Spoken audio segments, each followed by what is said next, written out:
La Cafetera es un programa de radio que se financia gracias a las aportaciones de los oyentes. Si te gusta el periodismo que defiende y sientes que te acompaña, hazte mecenas y ayúdanos.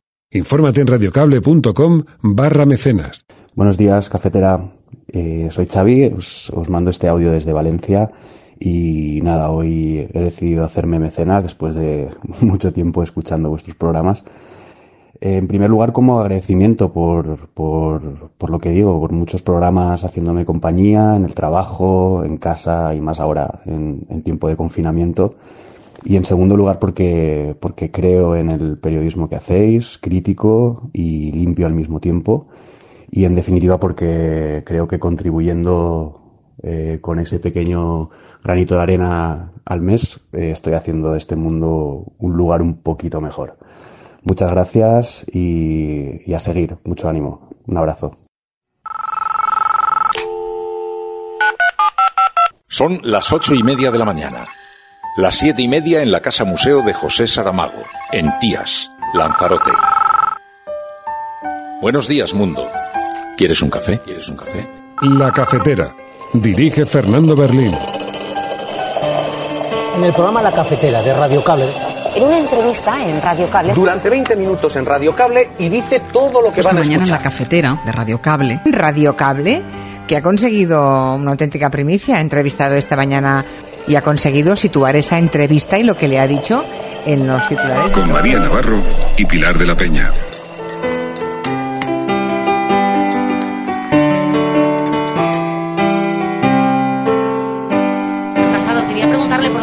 Por la imputación de María Dolores de Cospedal. Quería que la valorara, quería también saber si piensan abrirle un expediente y saber cómo cree que puede afectar esto a la imagen de su partido. Muchas gracias.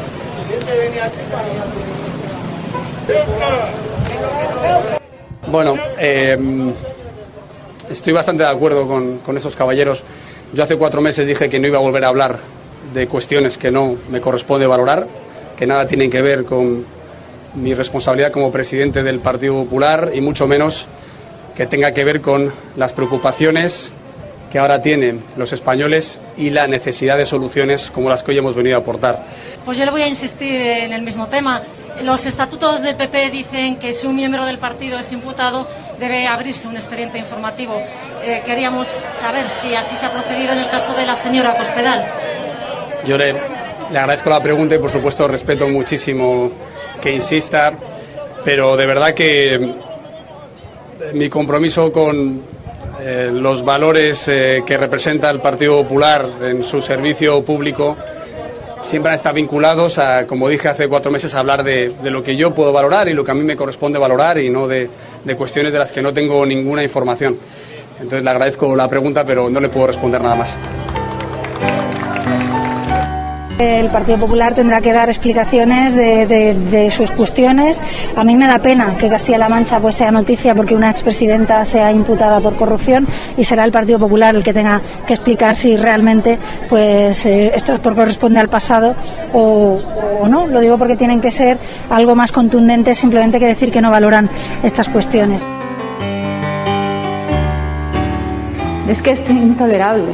El número de mujeres asesinadas este año ya se eleva a 16 y a 1094 asesinatos de mujeres, niños y niñas en el ámbito de la violencia de género dentro de la pareja o expareja, solo dentro de la pareja o expareja, desde que tenemos datos, desde que se recopilan en el año 2003. Esto, si no es no sé cómo se puede negar que esto existe y que es una cuestión de desigualdad absolutamente estructural que desemboca en la violencia más cruel y en la violencia más terrorífica, como es la violencia contra las mujeres.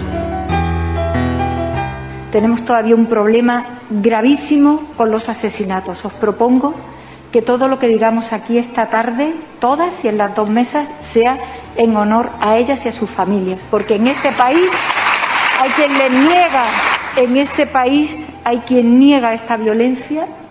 No hay verdadera democracia cuando se puede ejercer violencia extrema hasta la muerte por el hecho, en este caso, de ser mujeres.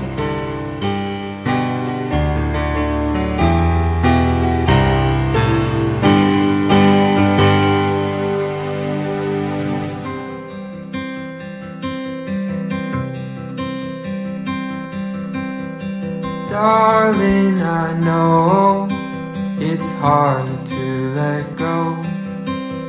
Soon I will hold you again.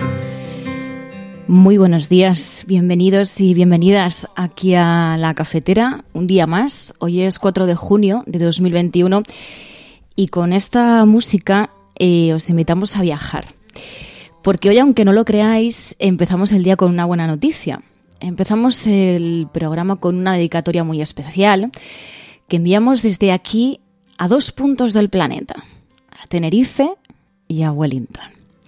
Porque hoy es el cumpleaños de Alberto Martín Treceño, de Tenerife, y le han hecho llegar una suscripción de regalo desde Wellington, desde Nueva Zelanda. Es de Samuel, su hermano, que escucha La Cafetera desde 2016, cuando vivía en Granada, y desde entonces nos cuenta que le ha acompañado desde Reino Unido y ahora en Nueva Zelanda. Allí lleva 4 años. El caso es que hoy nos pedía que le mandáramos esta felicitación a su hermano, a Alberto, que desde hoy es también mecenas de La Cafetera. Así que desde aquí os damos las gracias. Gracias, Samuel.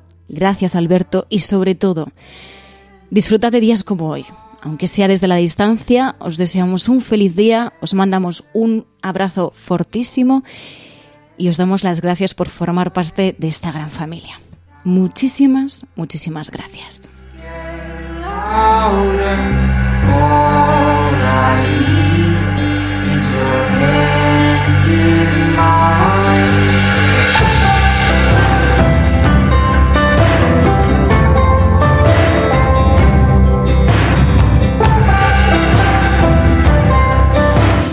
Pero como sabéis, y de hecho como ya anticipa Enjoy the Silence, que ya está haciendo spoiler aquí en el chat, dice, por cierto, la invitada para la sección de videojuegos es una habitual en juegos de terror y además especializada en superarlos en el menor tiempo posible. Si os apetece saber cómo es el terror en el videojuego, es recomendadísima. Pues sí, el caso es que en la sección de videojuegos de hoy vamos a conversar sobre eso, sobre videojuegos de terror y ese concepto de speedrunner con la campeona mundial en esa especialidad de Resident Evil, Rebeca. Así que nos va a hablar en qué consiste, ¿no? En ser eso, en ser campeona, en pasarse este juego de la manera más rápida posible. Yo además tengo pleno desconocimiento, pero tengo muchísima curiosidad por todo esto. Pero además también vamos a hablar de muchas otras cosas. Como sabéis, cada semana hablamos del resumen de prensa semanal, de prensa internacional con Pilar de la Peña. Y hoy, en el capítulo de series y de películas con Ana Pastor, al ser además el mes del orgullo, un mes para reivindicar lo que debería cumplirse todos los meses del año, que es el respeto a los derechos de las personas LGTBI, pues hablaremos con Ana Pastor y con Bob Pop sobre la serie Maricón Perdido, que se estrena el 18 de junio en TNT y que tiene una pinta increíble.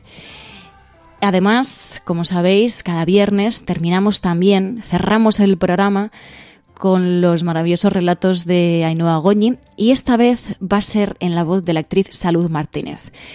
Así que además de actualidad vamos a hablar de todos estos temas que también nos dan ese espacio de sosiego. Many miles will we ever see home again? I got a job in the valley, but today I didn't go.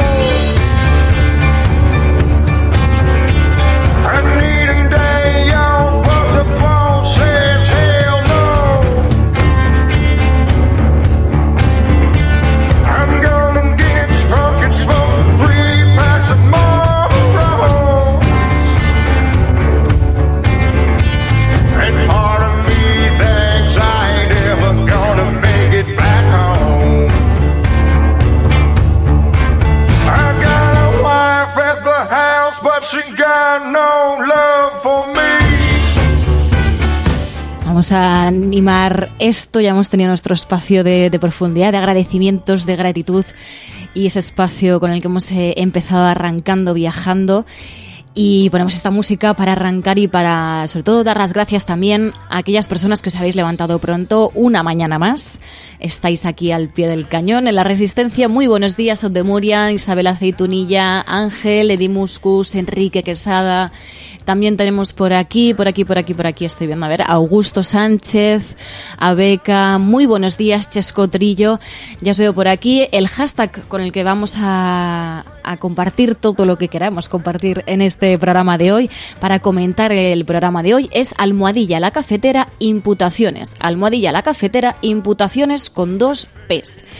El caso es que, como ya habéis escuchado al principio del programa, una de las cosas más sonadas, uno de los asuntos más sonados de ayer era cuando le preguntaban a Pablo Casado por la imputación de María Dolores de Cospedal y él se negaba a responder sobre ese asunto, pero es que además había abucheos alrededor, no hacia Pablo Casado, sino hacia la prensa, precisamente por preguntar. Casado, quería preguntarle por otro asunto, por la imputación de María Dolores de Cospedal. Quería que la valorara, quería también saber si piensan abrirle un expediente y saber cómo cree que puede afectar esto a la imagen de su partido. Muchas gracias. Ahora tenemos un presidente nuevo. Bueno, estoy bastante de acuerdo con esos caballeros. Yo hace 4 meses dije que no iba a volver a hablar de cuestiones que no me corresponde valorar, que nada tienen que ver con mi responsabilidad como presidente del Partido Popular y mucho menos que tenga que ver con las preocupaciones que ahora tienen los españoles y la necesidad de soluciones como las que hoy hemos venido a aportar. Pues yo le voy a insistir en el mismo tema. Los estatutos del PP dicen que si un miembro del partido es imputado debe abrirse un expediente informativo. Queríamos saber si así se ha procedido en el caso de la señora Cospedal. Yo le agradezco la pregunta y por supuesto respeto muchísimo que insista, pero de verdad que mi compromiso con los valores que representa el Partido Popular en su servicio público siempre han estado vinculados a, como dije hace 4 meses, a hablar de lo que yo puedo valorar y lo que a mí me corresponde valorar y no de cuestiones de las que no tengo ninguna información. Entonces le agradezco la pregunta, pero no le puedo responder nada más.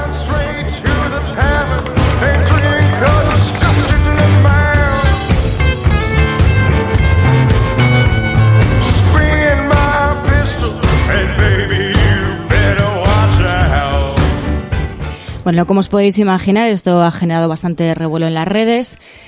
El tema de, que Pablo Casado dé una respuesta a la opinión pública después de la imputación de María Dolores de Cospedal, pero él ya ha dicho que no se va a pronunciar al respecto, que son cosas que forman parte del pasado, pero esto ya no es lo más preocupante, sino lo más preocupante es que ni siquiera haya quienes respeten que los propios periodistas, que las propias periodistas pregunten a un político sobre casos de corrupción, de casos de imputación en un partido, ¿no? El caso es que, llevan como imagen de portada este asunto, el hecho de que Pablo Casado se niegue a responder, a contestar sobre corrupción, decía el diario El País. El diario La Razón lleva el titular de que Rajoy hace llegar al Partido Popular que hay muros para evitar su imputación. Casado evita responder, dice el diario La Razón, sobre el expediente a Cospedal. No tiene nada que ver con mis responsabilidades. Y aquí se queda zanjado el asunto. Pero también, otra de las cosas que dijo Pablo Casado, decía que el Partido Popular ha sido leal al gobierno. Que estaba faltando lealtad dentro del propio gobierno de España. El PP ha sido más leal con el gobierno de Sánchez que varios ministros del gobierno de Sánchez. Lo quiero repetir porque está pasando a día de hoy. Esta misma semana ha habido ministras de Sánchez que no están remando a favor de una posición de Estado en la situación que vive Ceuta. Nosotros sí. Nosotros sí, y hemos tirado de hemeroteca. El 19 de mayo, Pablo Casado. Crisis diplomática advertida desde hace ya un mes por el partido que lidera la oposición. Esta mañana yo he intentado ponerme en contacto con el presidente del gobierno para decirle que vamos a pedir 5 cuestiones. La primera, un refuerzo de los efectivos de Policía Nacional y Guardia Civil para preservar la seguridad en la ciudad española de Ceuta y en la de Melilla. La segunda, reforzar el ejército en la frontera de las dos ciudades autónomas, es decir, de España en el continente africano y de Europa en la orilla Mediterráneo Sur, para que no haya ninguna vulneración de la integridad territorial.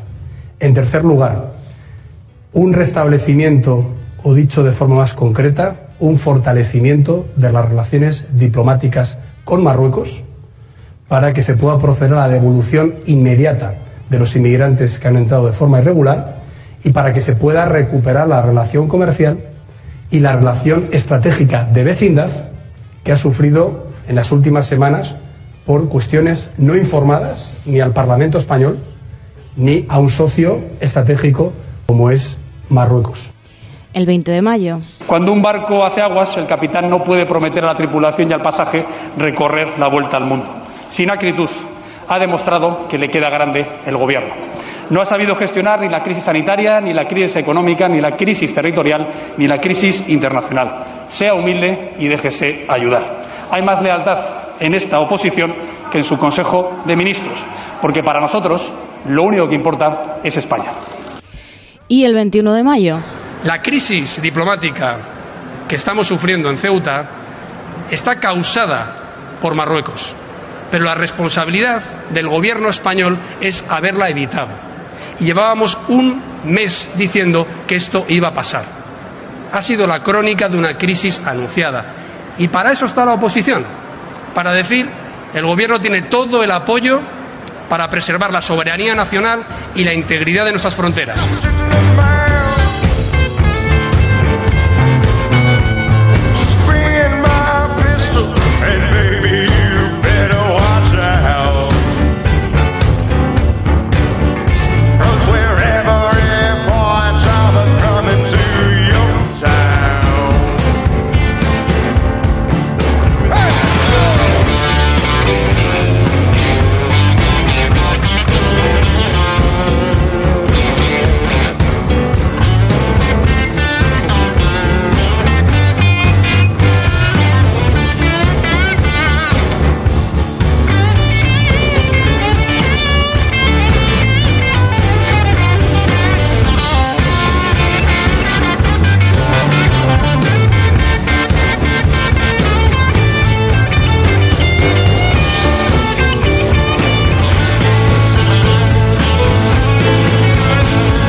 Bueno, pues así está el tema con el Partido Popular, pero luego también hay otro asunto en las portadas. El diario ABC dice: Madrid y País Vasco lideran la rebelión autonómica contra las restricciones que impone Sanidad.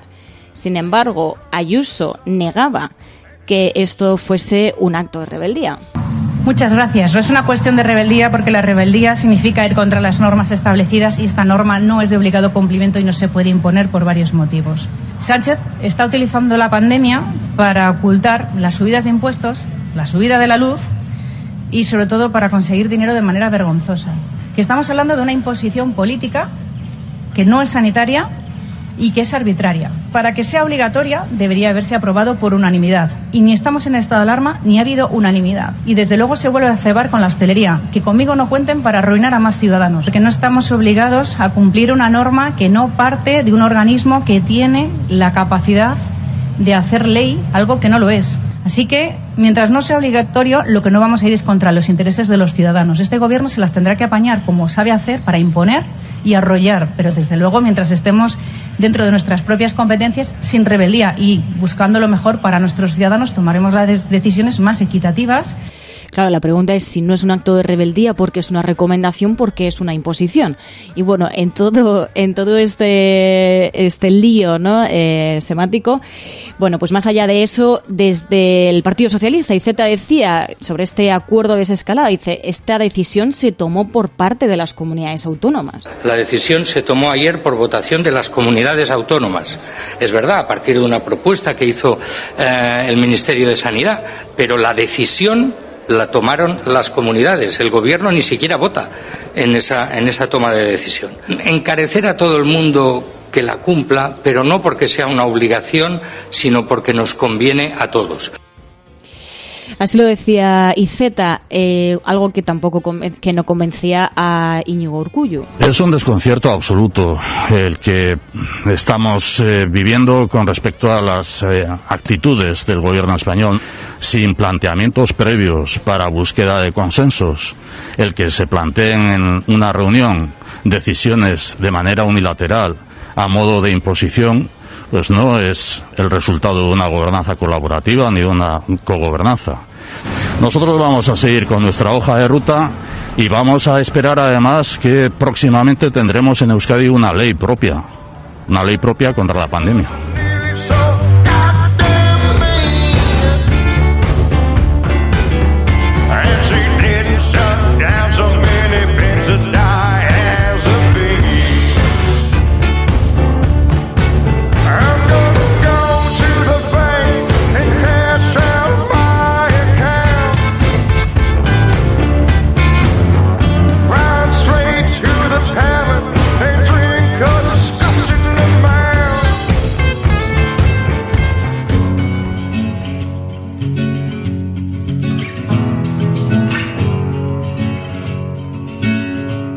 I was waiting in the undertow, set adrift with featherweight like bows, unaware of where my heart would flow. I was waiting in the undertow, can't touch the bottom. Bueno, y mientras también, como habéis escuchado en la apertura, nos encontramos también con un caso de máxima gravedad. Es el asunto de los asesinatos machistas que se multiplican tras el fin del estado de alarma. Ya son 16 las mujeres asesinadas por sus parejas o exparejas en lo que va de año. La última víctima reconocida es una mujer de 48 años, asesinada en Girona. Y esto fue un tema, un asunto que trató la propia presidenta del Senado, Pilar Llop, y dijo que esto es intolerable, que es inaceptable y que hay que hacer algo. Es un asunto de máxima gravedad que en lo que llevamos de año haya ya 16 mujeres asesinadas por el hecho de ser mujeres.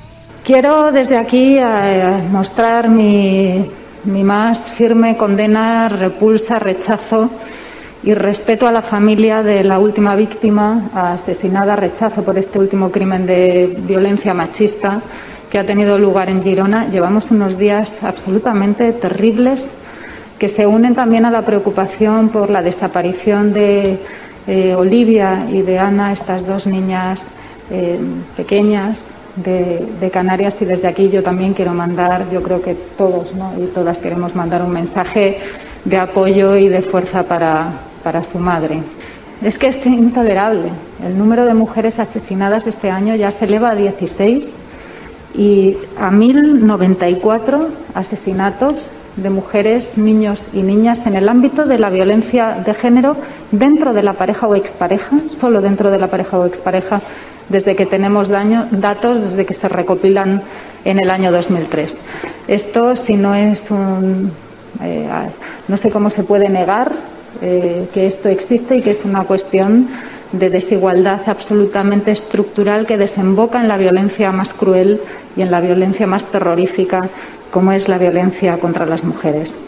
La violencia contra las mujeres que no hay que negar que exista es la violencia específica contra las mujeres, y en esto mismo insistía también Carmen Calvo. Las mujeres tenemos todavía un gravísimo problema y no podemos parar de insistir a cada minuto. Todavía tenemos un problema con nuestras propias vidas. Tenemos todavía un problema gravísimo con los asesinatos. Os propongo que todo lo que digamos aquí esta tarde, todas y en las dos mesas, sea en honor a ellas y a sus familias, porque en este país hay quien le niega. En este país hay quien niega esta violencia y lo que es todavía casi igual de terrible, el respeto y la dignidad a esas víctimas, a esos padres, madres, familias, hijos y hijas que ven como unas víctimas son respetadas y otras no. Así que debemos de tener esta premisa continuamente. Sin la seguridad de nuestras vidas no hay soporte de derechos ni de libertades. No hay verdadera democracia cuando se puede ejercer violencia extrema hasta la muerte por el hecho, en este caso, de ser mujeres.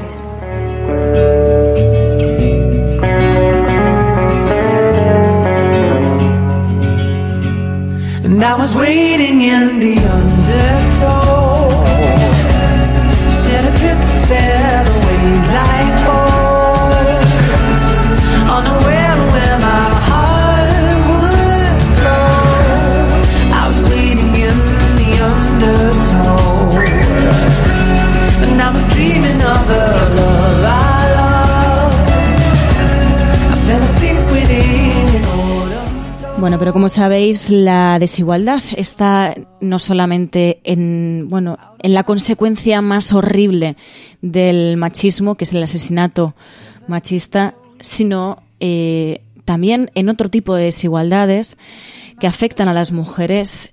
Y en este caso hablamos de la desigualdad en el mundo laboral. Lo digo porque la ministra de Trabajo ha dicho que en los próximos días se va a anunciar una subida del salario mínimo interprofesional. Y lo llevo a colación porque ella insistía en que sí, subir el salario mínimo interprofesional, esa subida que hubo en su momento, ha beneficiado sobre todo a los sectores más vulnerables en el ámbito laboral, que no solamente son los jóvenes, también son las mujeres. Y por eso insistía en que sí, que es una buena fórmula subir el salario mínimo interprofesional para acabar también con las desigualdades también de este tipo, las desigualdades de género. Ella decía que se iban a anunciar en los próximos días una posible subida del salario mínimo interprofesional. El Gobierno de España, desde el minuto 1, con el presidente a la cabeza, ha entendido que la mejor política de rentas y la mejor política para combatir la pobreza laboral era subir el salario mínimo interprofesional. Y así lo hemos hecho. Hemos visto como, aproximadamente 1,5 millones de trabajadores y trabajadoras que están fuera de convenios, con los datos que tenemos, pues efectivamente los deciles más bajos han visto mejorada su situación salarial, singularmente mujeres y jóvenes. Por tanto, es una herramienta muy eficaz. En estos días daremos a conocer la senda y, lógicamente, el Gobierno de España determinará el salario mínimo para este año, que, como saben ustedes, está prorrogado. Pero vuelvo a decir, estamos en tasas de crecimiento de la inflación que superan el 2%. Ya no estamos en la previsión macroeconómica que hizo el Gobierno de España del 0,9%.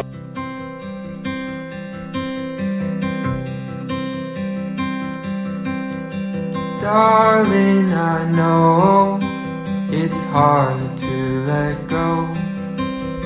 Soon I will hold you again. Longer days when I'm away, but we'll both pretend to be bold. Darling, I've never been bold.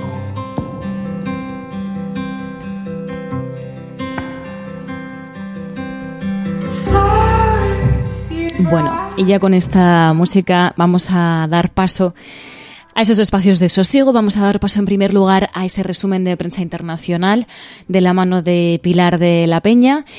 Y antes de dar paso, una de las cosas de las que estaremos pendientes en los próximos días va a ser también las elecciones en Perú, que son este fin de semana, este domingo, y de hecho escuchábamos al presidente actual de Perú diciendo que hay que ejercer ese derecho de voluntad, ese derecho de voto, y también aceptar los resultados. Debemos expresar nuestra voluntad en las urnas y debemos todos aceptar el resultado de la vocación democrática de nuestro país expresada en las urnas.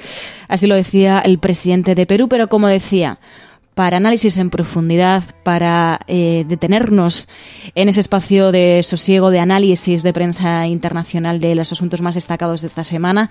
Tenemos a Pilar de la Peña, así que vamos con esta sección. Podrán decir todos los periódicos del mundo lo que quieran. Secessionist parties in Catalonia have wasted no time following the reconvening. Vamos a esta hora con información de último minuto. A esta hora en España, el ex vicepresidente del gobierno... En España finaliza el recuento de votos en los comicios municipales y autonómicos con una participación del... En las últimas semanas hemos podido comprobar cómo los medios de comunicación internacionales... Imagínense cualquier lector de la prensa extranjera que descubre que al que se propone para el Banco Mundial... A Spanish nurse who helped treat 2 Ebola victims in Madrid has tested positive for the disease herself. Spain announced that a nurse is the latest to be diagnosed. Bueno, pues ya sabéis que los viernes hacemos una lectura de la prensa internacional, pero poniendo el foco en España. ¿Cómo hablan de nuestro país y por lo tanto cómo proyectan la imagen de España en el exterior? Lo hacemos junto a Pilar de la Peña. Pilar de la Peña, buenos días. Hola, buenos días. Oye, he visto los artículos que habías repasado esta semana en radiocable.com, el análisis que habías hecho sobre cómo la prensa internacional ha acogido el asunto del indulto para los condenados por el proceso del 1 de octubre. Hablan de gesto ambicioso, pero también que causa división en España. Sí, básicamente esa es un poco la lectura, ¿no? Digamos, lo que la prensa internacional destaca y esta semana ha seguido destacando es que Pedro Sánchez y el gobierno español parece bastante decidido a conceder esta medida. Mencionan un poco tanto, digamos, objetivos de reconciliación y realmente de intentar ofrecer una solución al conflicto catalán, como algunos mencionan también, pues que le permitiría apuntalar el gobierno en minoría, garantizándose un cierto apoyo de Esquerra Republicana. Pero la verdad es que ha habido bastantes medios internacionales, digamos, de cierta presencia, como The Irish Times o Les Echos, Bloomberg también lo ha tratado esta semana, que han destacado la posibilidad de este indulto y algunos ponían de relieve esto, ¿no? Por ejemplo, Les Echos decía que era un gesto ambicioso, que muchos lo veían como un gesto ambicioso para la reconstrucción y el interés general. Incluso citaba a varios analistas que destacaban que prácticamente era la única solución en nombre del interés general, pero que realmente había provocado un gran rechazo en los sectores más conservadores. También el rechazo del Tribunal Supremo también fue noticia en varios medios internacionales. También en algunos, que es lo que destacan varios, por ejemplo, tanto de Echo como de Irish Times, también ha habido críticas dentro del propio socialismo. Y incluso algunos apuntan que para los partidos independentistas, que también quizá les privaría del relato victimista que habían tenido hasta ahora, pero sí que se señala como un posible avance, aunque The Irish Times también advertía de que podía, digamos, calmar las tensiones en Cataluña, pero provocar más división y más confrontación en el resto de España. Además, hemos visto en estos días como, claro, el conflicto entre España y Marruecos, este conflicto diplomático, sigue en el foco de los medios internacionales. La salida de Ghali ha sido destacada en algunos medios, pero la prensa marroquí redobla las críticas hacia España. En particular apuntan ahora a Pedro Sánchez. ¿Cómo nos ven desde los medios de comunicación en Marruecos? Pues la verdad es que cada vez, digamos, he ido viendo cómo los artículos se iban realmente endureciendo hacia el presidente del gobierno. Inicialmente, casi que la mayor parte de la prensa marroquí señalaba más bien a Arantxa González Laya, la ministra de Exteriores, a la que un poco pues culpaban de esta decisión de acoger a Brahim Ghali, al líder del Frente Polisario, que ha sido considerado como una afrenta, además por la forma en la que fue hecha, ¿no? Digamos que entró de forma que desde Marruecos desde luego ven como clandestina, y en este sentido pues eso irritó bastante, y poco a poco, según fue digamos creciendo este enfado, pues ha ido realmente endureciéndose el tono directamente hacia el gobierno. Incluso había un artículo de hace unos días de la agencia oficial de noticias MAP en la que venían a decir algo así como que este incendio que había causado el amateurismo irresponsable del gobierno español pues solo se podía solucionar con una alternancia en el poder, ¿no? Hablaban incluso de cómo, incluso mencionaban que podría haber elecciones anticipadas y que casi con un regreso de la derecha, que era una visión bastante llamativa, teniendo en cuenta cuenta a veces los enfrentamientos que ha tenido Marruecos con los gobiernos del Partido Popular. Luego ha habido varios medios que han sido muy punzantes con respecto a la posición del gobierno español. Le Croissant, que es un digital bastante cercano a la Casa Real, ha sido especialmente crítico y pues, ha acusado, también por ejemplo había un artículo en el que acusaba a Borrell de estar jugando la carta para poner la Unión Europea contra Marruecos. También ya habíamos comentado que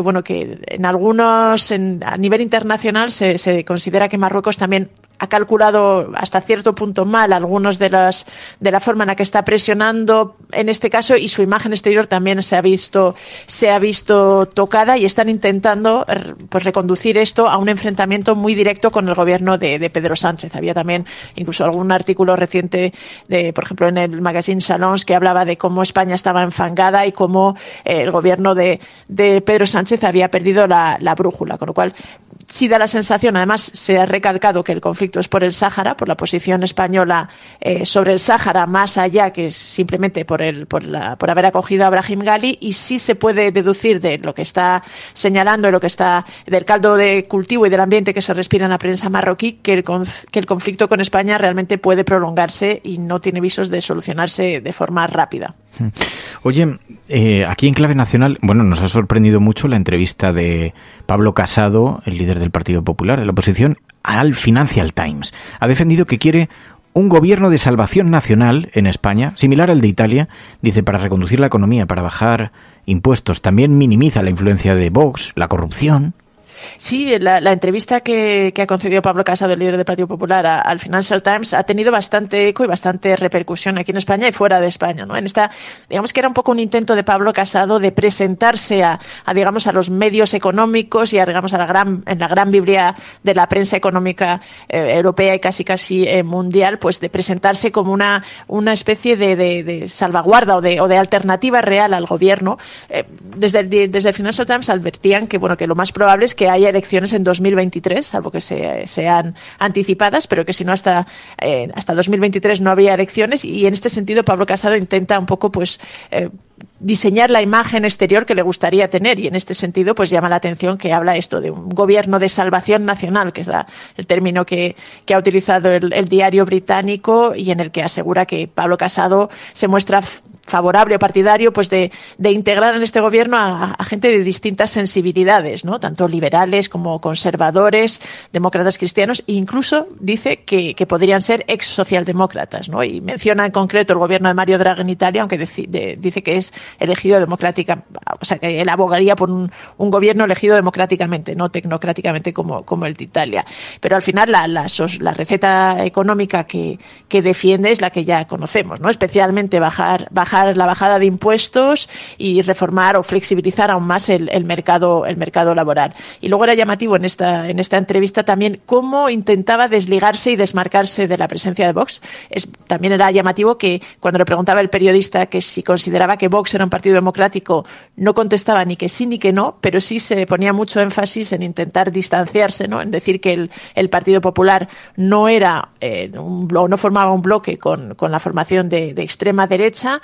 Y luego cuando le preguntaban por la corrupción también se negaba a comentarlo. Era antes de conocer la imputación de Dolores de Cospedal, pero básicamente la tesis de Casado es que a él le habían elegido para superar el pasado, y que lo que habían decidido, digamos, la estrategia o, digamos, el discurso del Partido Popular pasaba por no comentar el pasado, y en concreto ninguno de los temas relacionados con la corrupción.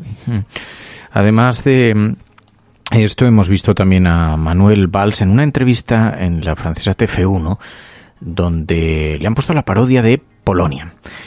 Que las críticas de Manuel Valls a TV3 han sido durísimas.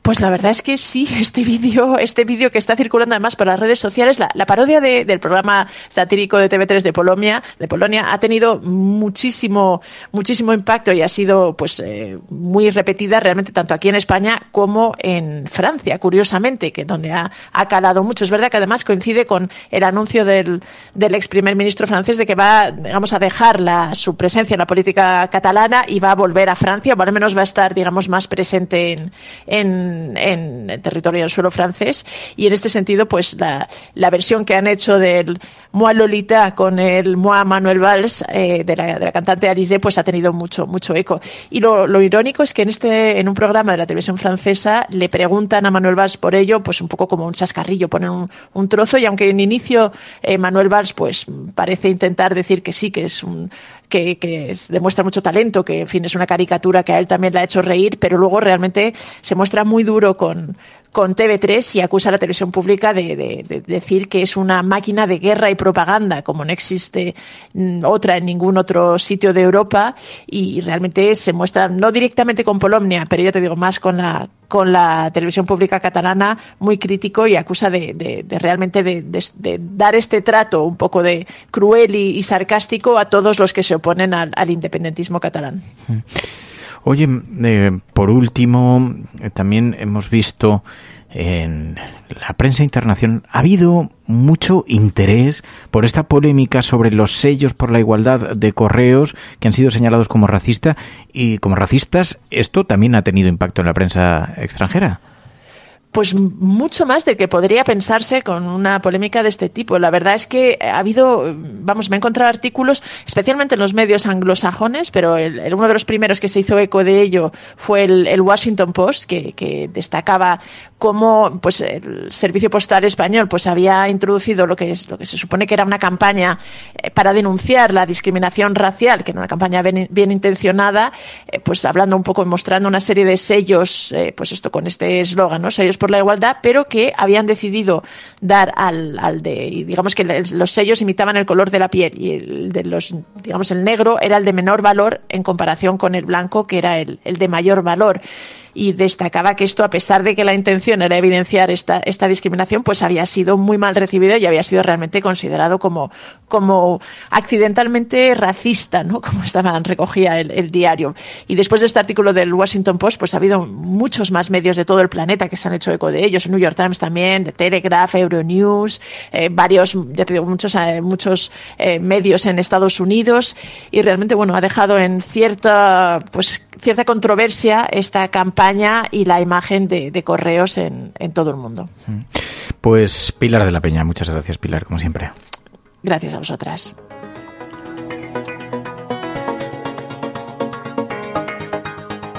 La Cafetera y Neutral presentan Plata o Plomo.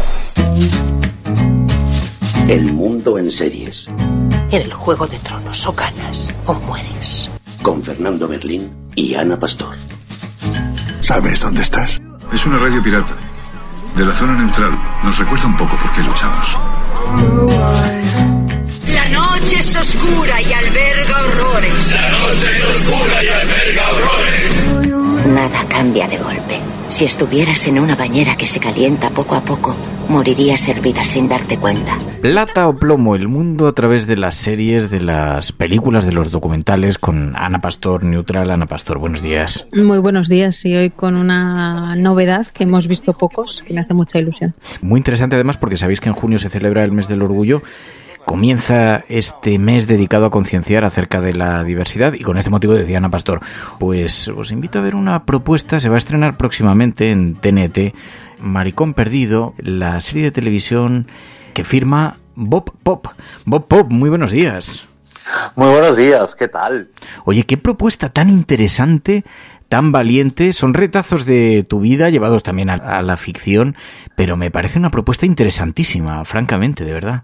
Pues me alegro muchísimo, porque esta era la idea, que os interesara lo que tenía que contaros de lo que he vivido, de cómo me he ido construyendo, inventando, fantaseando para sobrevivir. O sea, que maravilloso que lo recibes así. ¿Tú has visto los 3 primeros también, no, Ana? Sí, yo solo he visto los 3 primeros. Maricón Perdido me tiene sensaciones encontradas, porque sufres, porque te alegras y porque hay cosas de ti que no conocía. Me ha gustado mucho algo que decían en el Heraldo de Aragón. Bob habla desde todas sus heridas, pero no se regodea en el dolor, que es un equilibrio muy difícil, ¿no? Para mí era muy importante.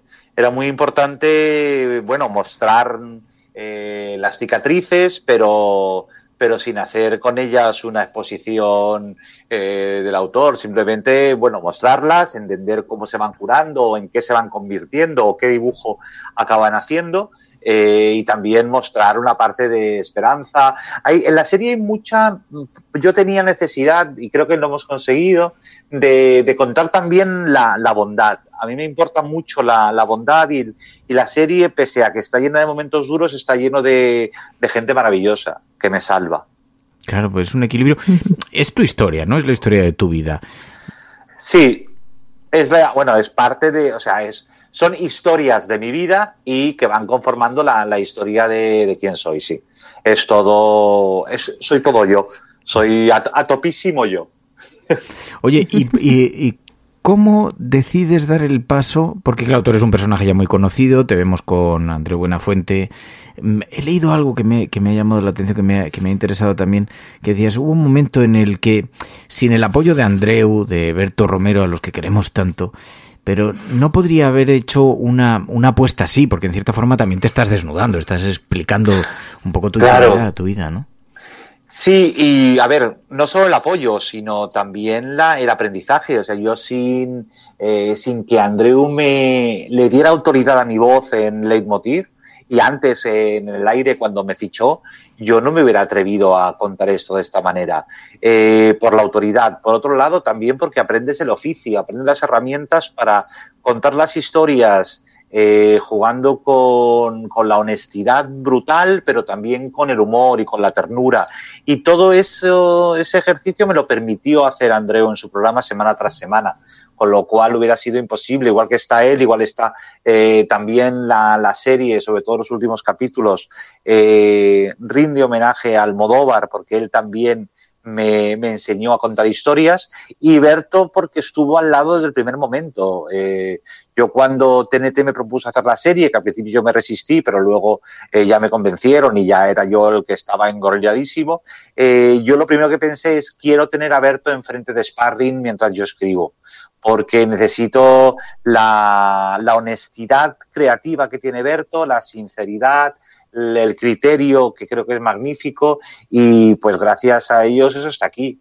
Y el equilibrio entre la ternura, porque tu personaje, yo no sé si eras tan tierno, pero se te yo creo que sí, no lo sé, no sé quién para juzgarme, pero creo que si hoy me conociera de niño me parecería un ser muy tierno y muy desvalido. Te haces querer mucho. Entonces cuentas episodios, pues es la historia de cómo se fue a Madrid Pop buscando un sueño, cómo se, decían algunos periódicos, se adentró en el turbio del ambiente homosexual de los años 80, de los 90. Eso me encanta. No, pero sí hay una cosa que cuenta la serie y que para mí es importante, y es que piensa que cuando eres un adolescente marica de pueblo, la idea de llegar al incipiente Chueca de ese tiempo era un poco el sueño con la tierra prometida, ¿no? Como de, estoy en un entorno hostil que me acosa, que me maltrata, y voy a llegar a un sitio, a los bares de Chueca, donde cuando yo entre por la puerta, pues van a estar un comité de bienvenida, una banda de pueblo diciéndome, por fin has llegado, ven a nuestros brazos, te vamos a coger.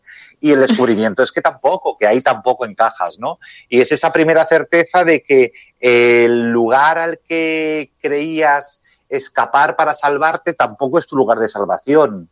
Y eso me parece importante contarlo, no tanto, es verdad que, Chueca a finales de los 80, principios de los 90, era muy hardcore, no es esta cosa de postalita que hay ahora.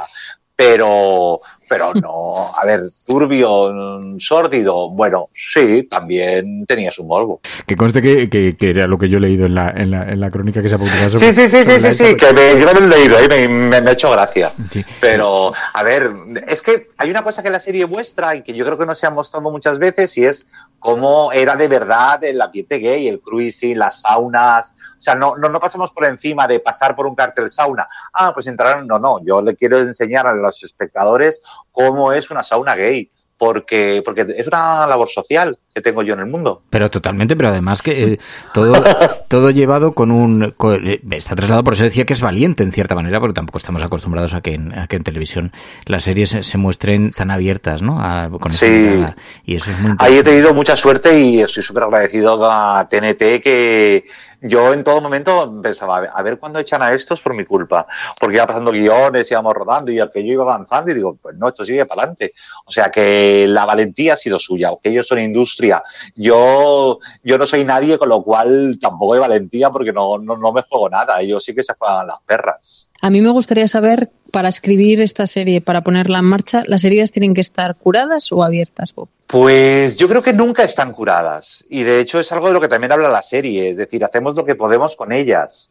Pero curadas no están del todo. Al final somos un producto de eso. Lo que pasa a veces es que lo que creíamos que era una herida curada, en realidad es un miembro mutilado. En realidad hay cosas que no hemos cicatrizado, sino que hemos tenido que cortar por lo sano. En la serie, lo que sí me da la impresión es que tú aceptas muy rápidamente tu mirada, tu condición homosexual. No tienes hay muchas dudas en ese sentido. Da la impresión de que... yo lo tenía clarísimo, Fernando. Y eso no es un acto también de una cierta reivindicación muy interesante, ¿no? Porque yo lo tenía muy claro y de hecho la serie habla mucho de libros y yo creo que los libros me ayudaron mucho a encontrarme reflejado en una literatura más o menos cripto-gay a la que podía tener acceso en esos momentos, es decir, los años 80, que tampoco es que la literatura gay fuera súper popular. Pero yo poco a poco me iba reconociendo y diciendo, pues niño, esto es lo que eres. Con lo cual, la pechuga. Claro. Y también por eso era duro, porque cuando al grito de maricón, yo le podía dar la vuelta y decir, no, sí, era maricón, ¿qué le vamos a hacer? No vamos a ponernos a discutir por esto porque tiene razón. Entonces, esto es jodido. Robert, ¿tú eres marica? Creo que sí. Pero no sé, tampoco estoy tan seguro. Yo sí estoy segura. ¿De lo que soy yo o de lo que eres tú? No, de que a mí no me gustan las chicas. Me parece que a mí tampoco. ¿Y no te da miedo? ¿El qué? Pues no conocer a ninguno como tú, digo. Ya los conoceré. Mis padres conocen a uno. Pero vive en Madrid y además es muy mayor para ti. ¿Cómo de mayor? ¿Cuántos años tiene? Pues no lo sé, como 40 o así, pero da igual, vale. Es mayor, viejo. Y es guapo. Ay, Robert, déjalo. Bueno, es jodido, pero a la vez es un canto a la tolerancia, una gran tolerancia a ti mismo, a tu forma de entenderte. Hay mucha gente que le cuesta mucho aceptarse y aceptar ir contracorriente, ¿no? Aunque yo la tolerancia es una palabra que no me gusta nada, porque me parece que se pronuncia desde una atalaya de superioridad moral. Yo prefiero el respeto y el cariño. Yo ya lo he dicho muchas veces, yo no quiero que me toleren. Oye, yo quiero preguntarte por el casting, que me contaste una vez que te ha pillado además en mitad de la pandemia. El gran acierto que tienen tanto Gabriel como Carlos, los dos actores que hacen de ti en adolescente y en joven. Y bueno, qué decir de Candela Peña y de Alba, que están, Alba Flores, de morirse. Sí. Lo de irte ahí a un parque, a oscuras, entre matojos, ¿no te da miedo? A veces un poco, pero es más morbo que otra cosa. Ya. Pero vamos a ver, tú vas allí y ¿qué haces? Te vas así como presentando uno por uno, en plan... Hola, ¿qué tal? Soy Roberto. ¿Quieres ser mi coito fugaz de parque urbano? No, si a mí lo que más me divierte, más que el coito fugaz que suele ser regulero, es inventarme quién soy, qué hago, cómo me llamo. Ya. A ti lo que te gusta es hacer de todo una novela. Ayer mismo fui Óscar. ¿Quién es Óscar? Un estudiante de geología, recién casado de penalti con su novia de toda la vida. Sí, pues el descubrimiento de Carlos y Gabriel fue maravilloso, porque es verdad que hicimos el casting por Zoom en plena pandemia, segunda hora, tercera hora, ya ni me acuerdo, pero yo lo que buscaba sobre todo en ellos era una mirada, y la encontré en los dos, de una mirada embaucadora. Y luego descubrí muchas más cosas de ellos durante el rodaje, y además también necesitaba, no solo por Carlos y por Gabriel, sino también por Candela, por Alba, por Carlos Bardem, por Reyán. Quería gente con la que me apeteciera compartir este viaje tan largo y entregarles mi vida. Yo no lo hubiera puesto en manos de alguien que no me diera buen rollo. Y la suerte es que yo tenía muy claro que quería a Candela, a Alba, a Carlos Bardem, a Reyán, a Ramón Puyol, incluso hace un papelito maravilloso Guri Toledo. Y yo tenía muy claro que los quería y ellos fueron súper generosos y dijeron que sí. Y ha sido una maravilla poder trabajar con ellos. Es un reparto extraordinario, un reparto buenísimo. Oye, ¿han cambiado muchas cosas? Hablamos de este mes de la conciencia, de la diversidad, del orgullo LGTB, pero ¿las cosas han cambiado? Pues yo quiero creer que sí. Es decir, sigue habiendo agresiones homófobas, sigue habiendo transfobia, sigue existiendo. Creo que menos, pero creo que hay una cosa que está muy bien, y es que una agresión contra una persona LGTBI se convierte en noticia.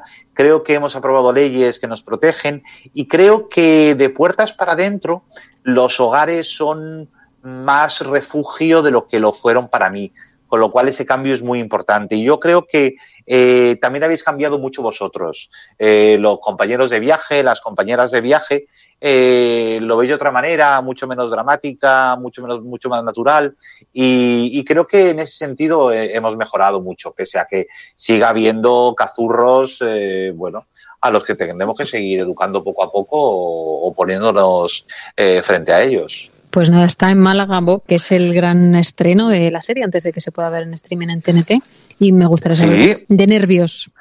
Pues mira, estoy súper nervioso, pero a la vez estoy pensando que ya está, que yo ya poco puedo hacer, entregarme y confiar en que la gente la entienda, la disfrute y se sienta acogida por la serie, que para mí era muy importante, y que la vean y me quieran un poco, que eso ya me parece muy bonito.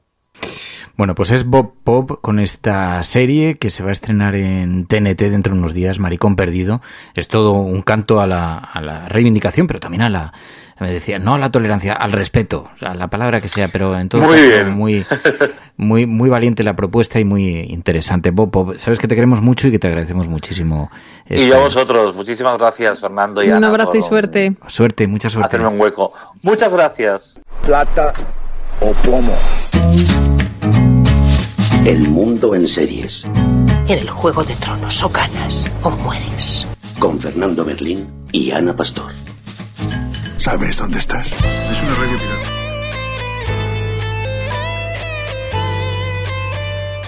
Peggy 18. ¡No! Soy amigo. Soy un amigo. ¿Quién eres? ¿Quién te envía? Ya vienen. ¿Quién es?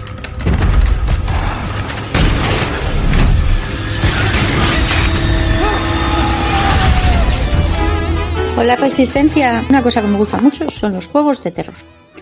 Y más que los de terror, en concreto lo que me gusta es lo que se llama survival horrors, que son aventuras de acción con suspense, intriga, misterio, ambientación así como de terror o de sustos.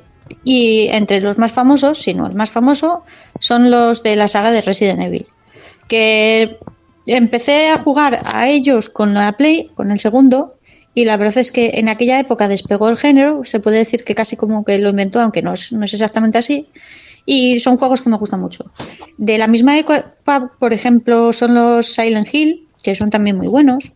Salieron unos más orientados a la acción, como por ejemplo los Dino Crisis. Parece que ha vuelto a resucitar y la gente vuelve a tener muchísimo interés.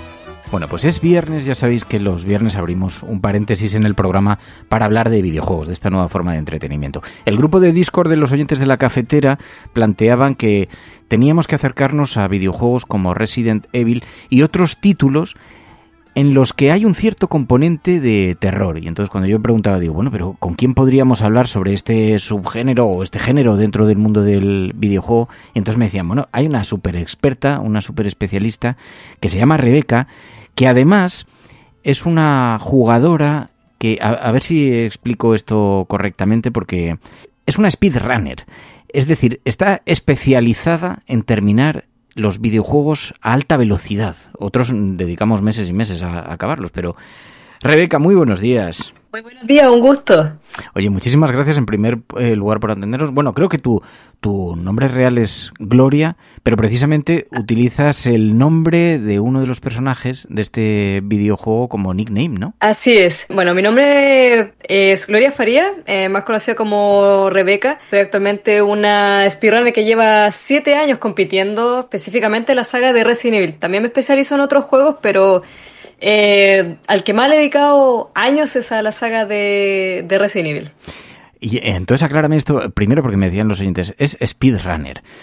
Un speedrunner es alguien que está especializado en terminar los juegos a gran velocidad, ¿no?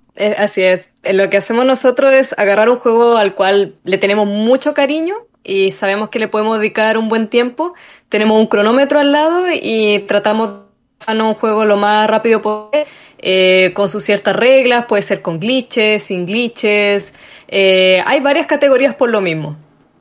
¿Y qué es exactamente, cómo es el trabajo? Porque son videojuegos de reciente aparición, no siempre, ¿no? O sea, puede ser un videojuego en el que tú ya hayas jugado, que más o menos conozcas la dinámica, pero que hagas una partida en concreto para pasarlo a gran velocidad. ¿Es así como funciona? Claro, uno puede tomar cualquier juego. De hecho, hay speedrun hasta de buscaminas. Con eso digo que es muy amplio el mundo del speedrun.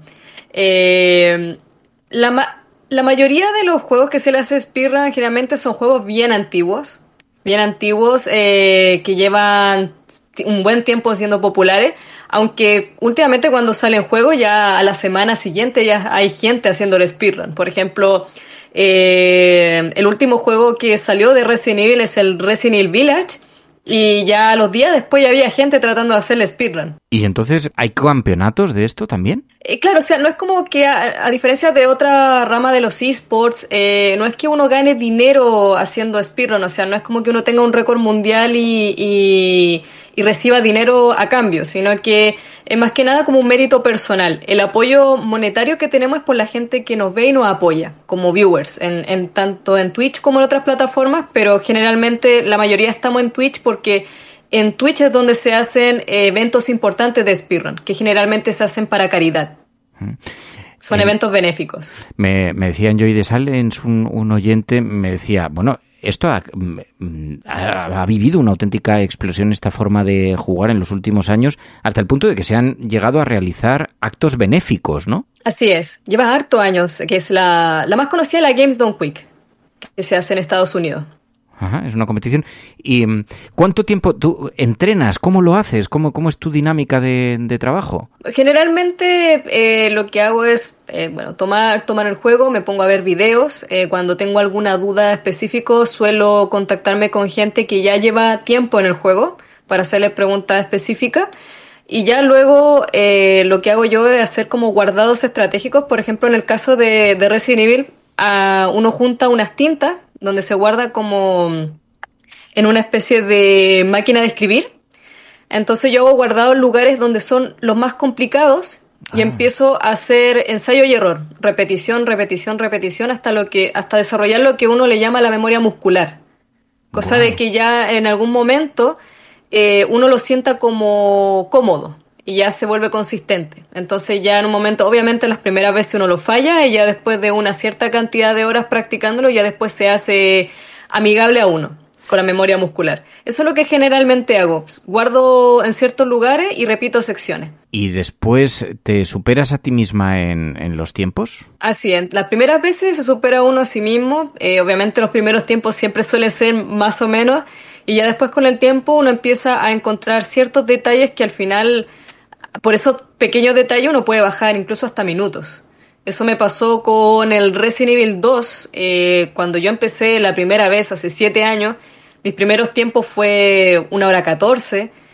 Y actualmente en esa misma categoría, ahora tengo 1:06:34 y actualmente tengo el récord mundial en la versión de GameCube, porque Resident Evil es multiplataforma, está en muchas plataformas aparte de la Play 1.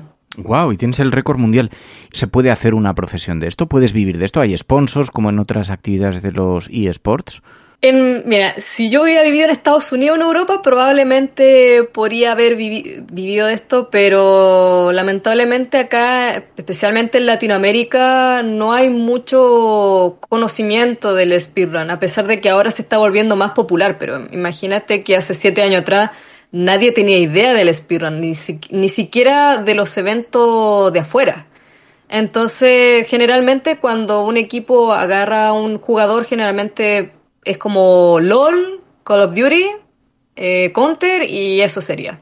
Wow. No hay, lamentablemente todavía no está ese interés por los speedrunners y que pueda uno pagarles por el trabajo. por ahora. Esperemos que pronto cambie eso, pero hasta el momento ha sido complicado.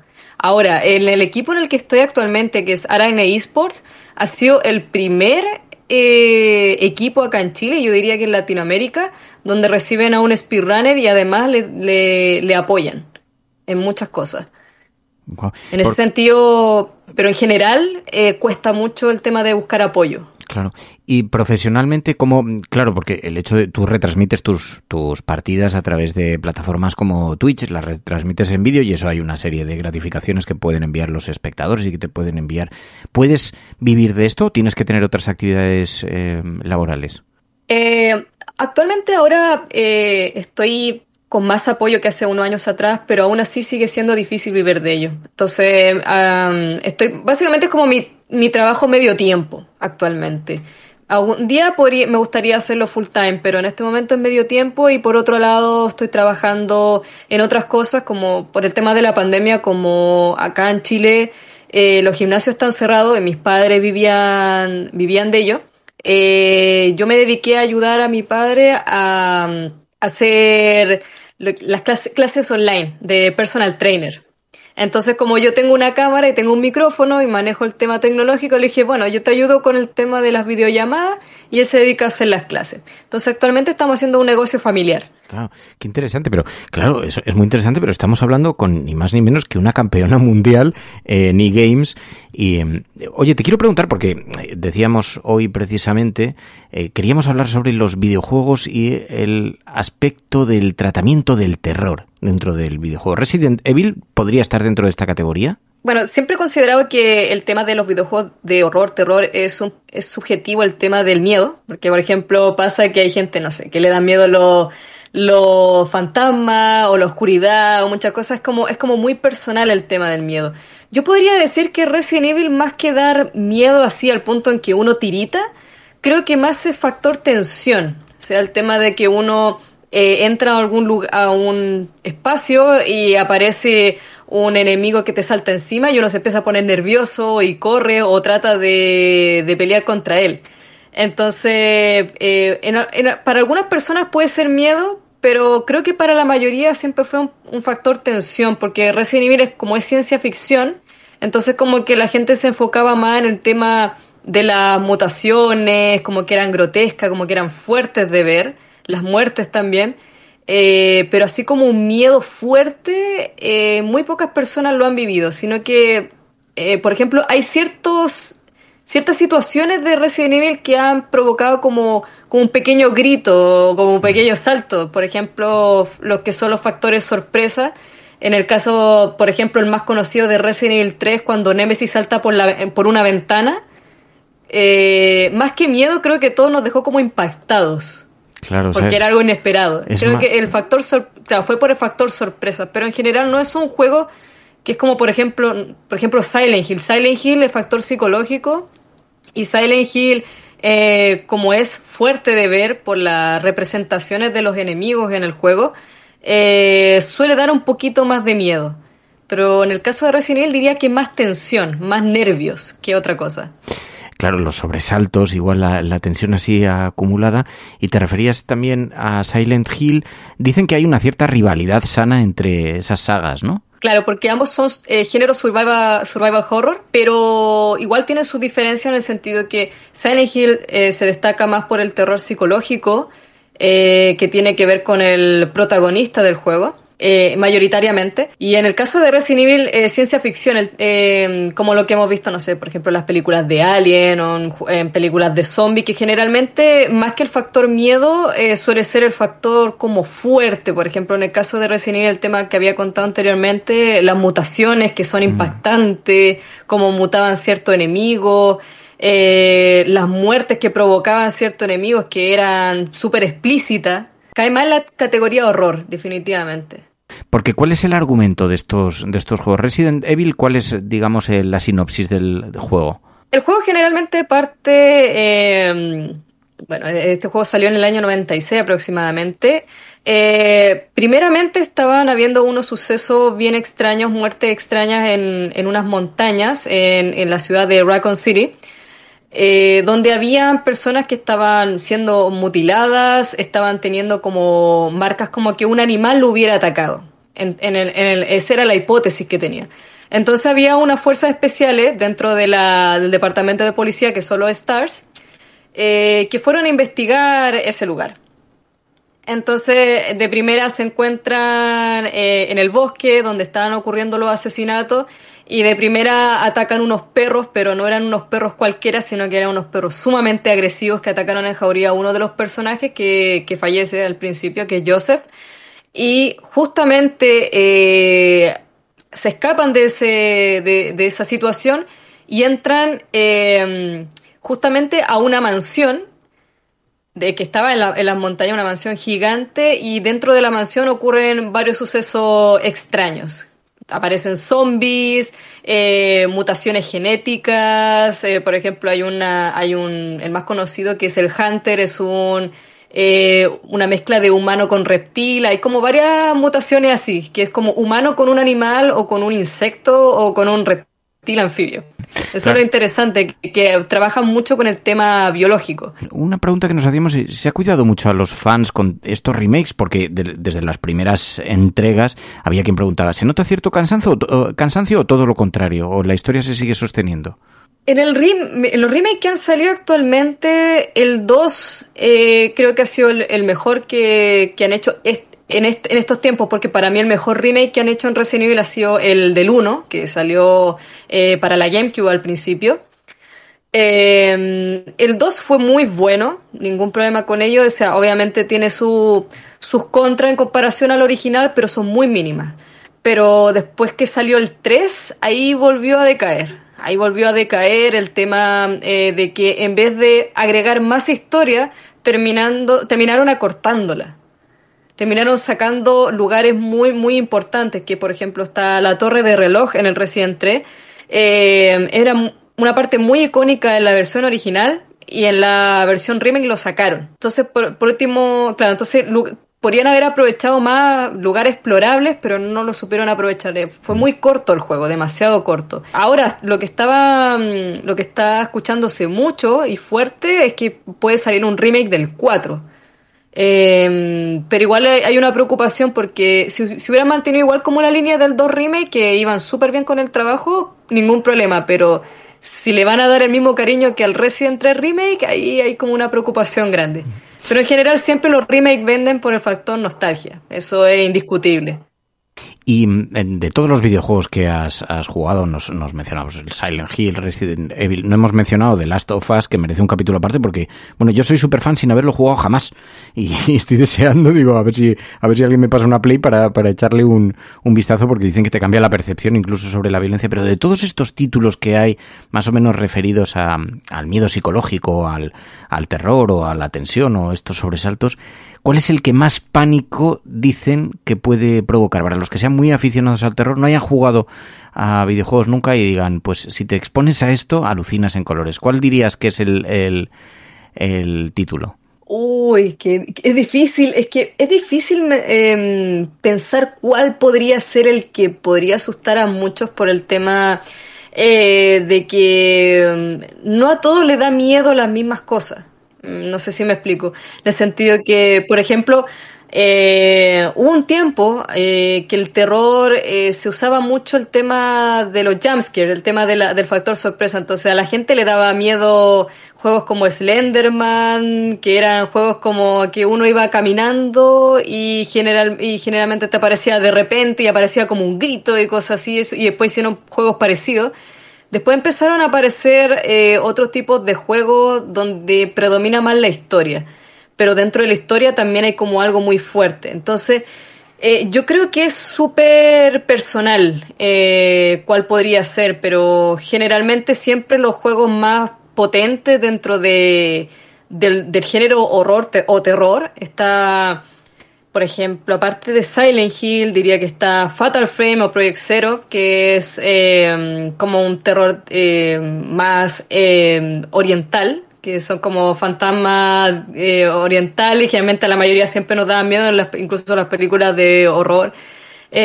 También está Parasite Eve, que a pesar que a lo mejor no da mucho miedo, la historia es muy buena y las mutaciones son súper fuertes para el espectador, son como bien explícitas.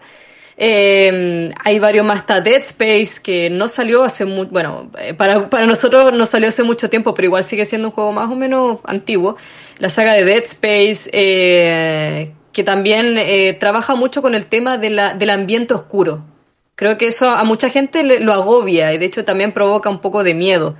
Por eso también muchos juegos, como por ejemplo la Amnesia, que salió, si mal no recuerdo, por el 2010, esos juegos agobiaban. Generalmente yo diría que los juegos que generalmente pueden agobiar a cualquier persona son los ambientes que predomina lo oscuro y predomina un personaje el cual no se puede defender, que solamente tienes que recurrir a esconderte. Creo que eso es lo que porque uno dice, ¿qué hago? No tengo armas, no tengo cómo defenderme, tengo que pensar rápido para salir para escapar de esto.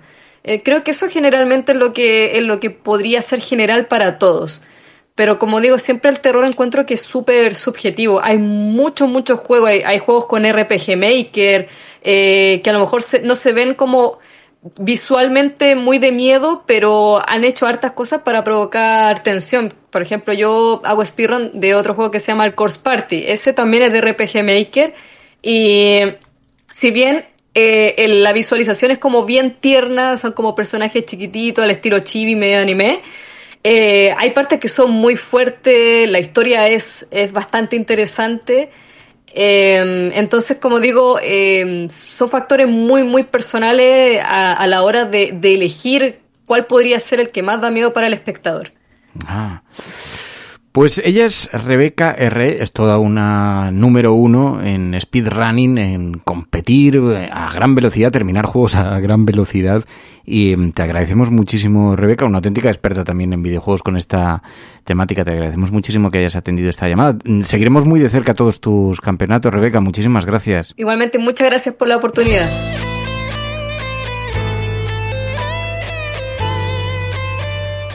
La Cafetera es un programa de radio que se financia gracias a las aportaciones de los oyentes. Si te gusta el periodismo que defiende y sientes que te acompaña, hazte mecenas y ayúdanos.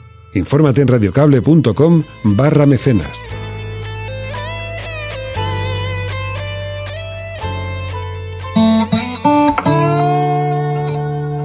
La Cafetera presenta los relatos de Ainhoa Goñi.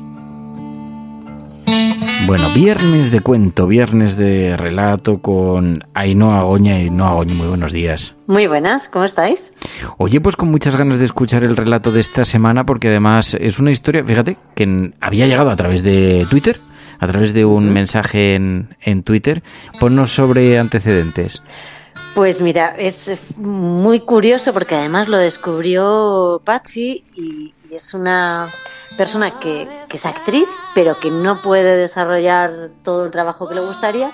Y en Twitter contaba un poquito la historia. Hemos oído historias similares, ya sabemos lo difícil, y lo hemos hablado en este programa muchas veces, lo difícil que está el mundo de los actores, ¿no? Hemos hablado incluso con Patxi Freitez, con otros compañeros de profesión, y nos lo han contado muchas veces. Y Salud es un caso claro de eso, porque además pues está intentando hacerse un nombre, ¿no? Entonces me gustó muchísimo la historia porque habla de sueños, evidentemente tiene una fuerza brutal, el mensaje era también muy positivo, ¿no? Era una persona que no se rendía y eso me gustó muchísimo porque decía, bueno, que se quería dedicar a esto, que mientras tanto estaría haciendo otras cosas, pero que no perdía la ilusión, ¿no? Que era su sueño y que iba a luchar por ello.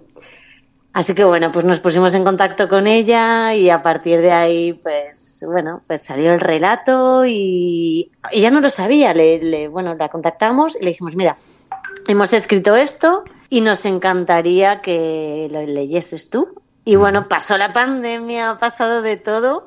Queríamos que lo hubiese hecho en el estudio, pero bueno, pues no ha podido ser así. Pero nos lo hace por teléfono y bueno, con mucha ilusión, la verdad, porque bueno, pues es una luchadora, eso se le nota en cada palabra que dice y que escribe, y me da mucha ilusión que esté en el programa con nosotros para contarnos su historia. Salud, muy buenos días.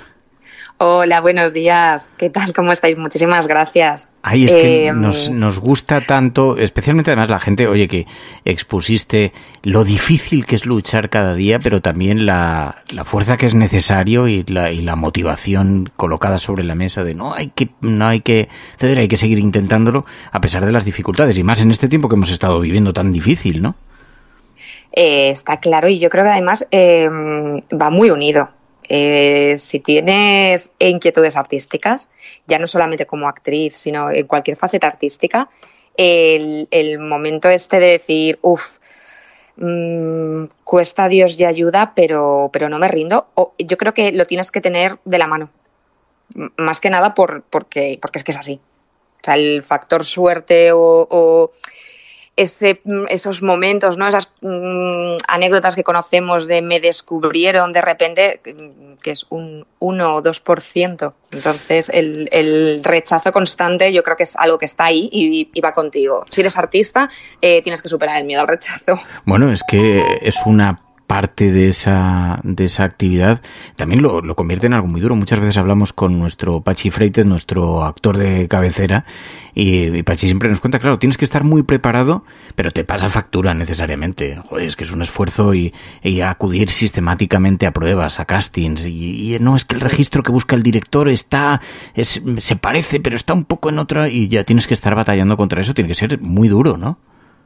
Es muy duro y yo creo que sobre todo ahora que se está hablando muy libremente de también de esto de gestionarnos, hacer terapia, etc. Yo te diría que la mayoría de los actores y actrices que conozco en algún momento hemos tenido ayuda externa.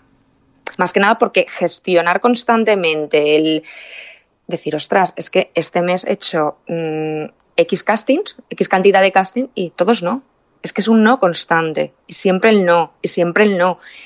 Y dices, bueno, que es una de las cosas que yo siempre he tenido en mente. Si siempre es un no, pues a lo mejor es que no es tu camino.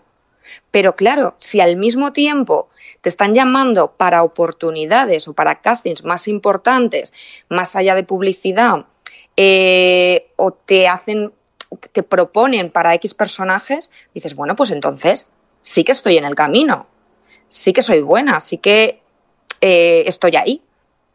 Pero luego vuelve a ser que no. Entonces, gestionar esa montaña rusa a veces es muy complicado. Muy duro, muy duro. Y en efecto es una carrera de muy largo recorrido, de fondo, siempre en una permanente, en constante batalla. Y que luego además tiene también un alto componente de suerte en ocasiones, con lo cual, bueno, pues se puede hacer lo que se puede hacer, pero también tienes que tener una cierta suerte además de estar allí, y eso, claro, todo lo complica enormemente. Bueno, total, que escribiste esto, ¿y qué tal la reacción? Porque en las redes sociales, oye, vimos que había un montón de gente contestando y escribiendo y que se quedó muy admirada por esto. Sí, de hecho, de vez en cuando todavía me vuelve a saltar algún comentario, me vuelve a escribir alguien y pues no sé, ¿no? A veces cuando escribimos algo de una manera muy visceral que nos sale como un desahogo, de hecho lo puse en Twitter y lo puse también en Instagram y fue un texto que, ostras, me di cuenta que lo que yo estaba transmitiendo y lo que yo estaba vomitando, por así decirlo, es el pan nuestro de cada día de muchísimas personas. Claro. Y bueno, pues gracias a esto se puso en contacto nuestro Pachi Freites y te hemos pedido que leas este relato que ha escrito Ainhoa con esa mano tan brillante que tiene, sí, literaria, donde, sí, que es precioso, donde ha tratado de plasmar todo esto y esa carrera de fondo. Pues Ainhoa, Goñi, ¿alguna recomendación así en genérico para esta lucha, para esta batalla? No perder nunca la ilusión. Ya sabes que yo soy, bueno, positiva casi de forma enfermiza, lo digo siempre, pero no perder nunca la ilusión, porque hemos conocido a mucha gente a lo largo de todos estos programas que cumplen su sueño, de lo que sea, así que pues seguir dándole ánimos, fuerza y que luche por ser feliz, ¿no? Y si ese es su sueño, a cumplirlo. Bueno, pues ella es Salud Martínez. Salud, te agradecemos muchísimo que expusieras de esta manera el caso y este reto tan importante personal que supone estar batallando en ese mundo y que te hayas prestado a leer el relato. Gracias, Salud. Muchísimas gracias a vosotros. Gracias, Ainhoa. A vosotros y especialmente a Salud.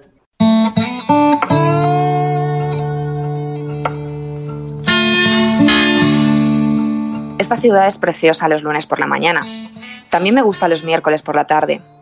Los viernes por la noche la cosa cambia y a veces pierde lucidez, pero ganan luces. Y los domingos recupera las prisas poco a poco mientras la gente vuelve a sus casas y olvida que es libre. Para mí los lunes siguen siendo domingo y los sábados son como un miércoles cualquiera. Para mí, sea el día que sea, siempre es el momento en que todo puede cambiar. Es el día en el que alguien me mirará con asombro y me preguntará mi nombre. Es el día que alguien me descubrirá al cruzar la calle y coger el metro. Mañana siempre es el día que alguien encenderá las luces y gritará ¡acción! Porque no hay acción en mi vida, no ahora.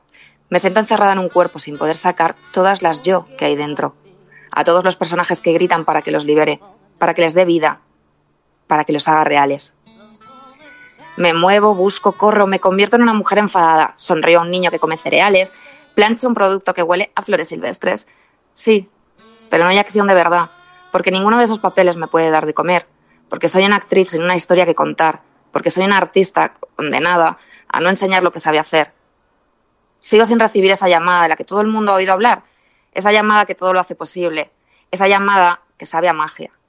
Sigo sin recibir esa oportunidad que cambie mi vida para siempre. Y no me importa ir a 1000 castings cada día, pero necesito aire. Necesito un minúsculo papel en algún sitio, algo que me diga que sí puedo lograrlo porque estoy a punto de perder la batalla. Necesito poder vivir de mi trabajo. Y hay muchos dispuestos a darte clases mágicas de cosas que ya sabes, con la falsa promesa de que conseguirás un papel. Y tú pagas el curso, vaciando todavía un poco más esa pequeña bolsa en la que casi ya no te quedan ni sueños. Y esa llamada no llega. Ese papel no lo escriben para ti. Las luces no marcan tu camino y los camerinos no llevan tu nombre. Yo me alejé de mi casa por un sueño. Dejé a los míos, mi hogar, mi mar en calma. Me metí en las cumbres borrascosas de un Madrid plano en el que encontré una casa, pero no un trabajo, no un refugio, no un lugar en el que cumplir mis sueños. Y soy buena. Sé que lo soy. No necesito falsos gurús que me hablen de arte. Yo sé que he nacido para esto, como lo sabe un tenista, un arquitecto o un profesor de inglés. O sabes o no sabes, se te da bien o no. Y yo sé que brillo en la oscuridad, pero ahora brillo en una habitación vacía donde nadie puede verme. No necesito triunfar, necesito trabajar, como los panaderos, como los electricistas, como las azafatas, como los fresadores, imprescindibles en esta cadena diaria de un mundo sin tantas luces, imprescindibles pero no únicos, porque yo en el fondo nunca he querido ser única, pero siempre he querido vivir de mi pasión, siempre he querido actuar. Quiero ser una más del elenco y aplaudir con cariño al personaje principal, a la protagonista, a la que también abrazaré fuerte, porque sabré lo que es y lo que le ha costado llegar ahí, y porque conozco los miedos que ha callado hasta llegar a esos aplausos. Y se hace de noche y cierro los ojos. Mañana. Mañana será mi momento, mañana cambiará todo, me digo. Pero mientras que los sueños aparecen, también las dudas me visitan por las noches, porque la inseguridad me devora el alma, porque un monstruo se acerca entre las sombras y me dice que no lo conseguiré, que no valgo para esto, que me vaya a casa, que ha llegado mi hora. Y cumplo años y 1000 años más, y el sueño se ve, pero no se alcanza. Y las historias las veo, pero no las vivo. Y la realidad me golpea, pero mis ganas no se terminan, aunque mi corazón optimista se vuelve un poco más pequeño. Y voy a dormir y me invento 1000 vidas que no tengo. Y me veo interpretando a personajes sublimes, mujeres valientes, asesinas en series, artistas del siglo XIX. Pero es curioso que nunca me veo de protagonista. Nunca soy el papel principal. Nunca he querido ser Nina Simone o Frida Kahlo. Pero quiero ser parte de su orquesta o de su estudio. Soy una actriz constante, soy una actriz luchadora, soy una actriz de trinchera. Soy actriz, me repito mientras la ansiedad sigue conquistando mi alma. Y suena el teléfono y una voz al otro lado me dice que el casting ha terminado y que no he conseguido el papel protagonista al que me presenté. Me dice que lo siente, que ese papel lo hará una actriz conocida y me dice que yo seré Marga, el papel secundario de la película.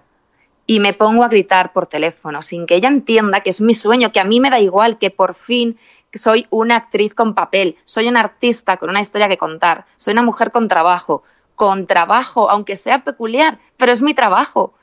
Y le digo que no puedo ser más feliz porque he nacido para ello y sé que seré la mejor secundaria de la historia.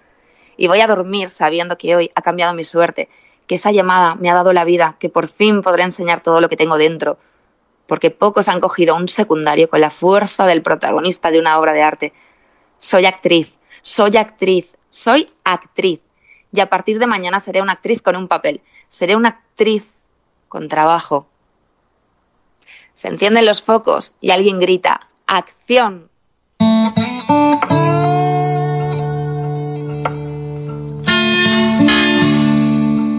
La Cafetera es un programa de radio que se financia gracias a las aportaciones de los oyentes. Si te gusta el periodismo que defiende y sientes que te acompaña, hazte mecenas y ayúdanos. Infórmate en radiocable.com/mecenas.